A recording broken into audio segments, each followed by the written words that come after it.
এই মরশুমে সজনে ফুল খাওয়া খুব ভালো, তাই একটা হেলদি ভাজা হয়ে গেল সজনে ফুল আলু পোস্ত দিয়ে ভাজা। তোমরা ট্রাই করে দেখো, ভালো লাগলে নিশ্চয়ই কমেন্ট করে জানিও। কি বন্ধুরা চিনতে পারছেন এগুলো কি? এটা হচ্ছে সজনে ফুল। এই যখন শীত চলে যায়, গরম শুরু হয়, ঠিক সেই সময় সজনে গাছে এই ফুলগুলো হয়। আর এই সময় এই ফুলটা খাওয়া খুব ভালো, তাই আজকে সজনে ফুল দিয়ে একটা রেসিপি বানাবো। তাই সজনে ফুলগুলো ভালো করে পরিষ্কার করে বেছে ধুয়ে নেব। তেল গরম হয়ে গেছে, একটু শুকনো লঙ্কা ফোড়ন দেব। যদিও বা আমরা শুকনো লঙ্কা খুব কম খাই, তবে এই রান্নাটাতে শুকনো লঙ্কা না দিলে ভালো লাগবে না, তাই জন্য শুকনো লঙ্কা ফোড়ন দেব। লঙ্কাটা বেশ সুন্দর গন্ধ বেরিয়েছে, এবার একটুখানি কালো জিরে দিয়ে দেবো। কালো জিরেটা একটু ফুটেছে, একটু পেঁয়াজ কুচি দিয়ে দেবো। পেঁয়াজ কুচিটা একটু ভাজা ভাজা করবো। পেঁয়াজগুলো বেশ সুন্দর লাল লাল ভাজা হয়ে গেছে।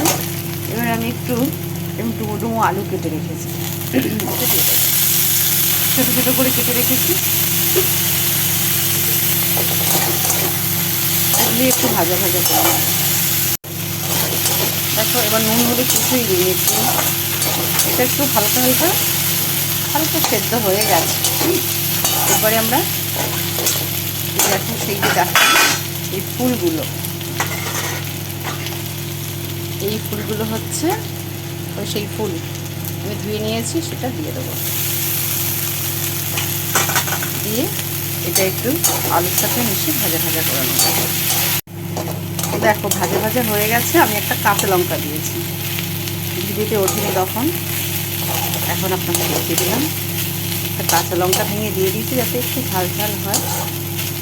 ফুলগুলো হাফ সেদ্ধ হয়ে গেছে। এবার এই অবস্থা আমরা নুন আর একটু আর হলুদ দেবো, পরিমাণ মতো নুন, অল্প একটু হলুদ মিশ্রিত দেবো,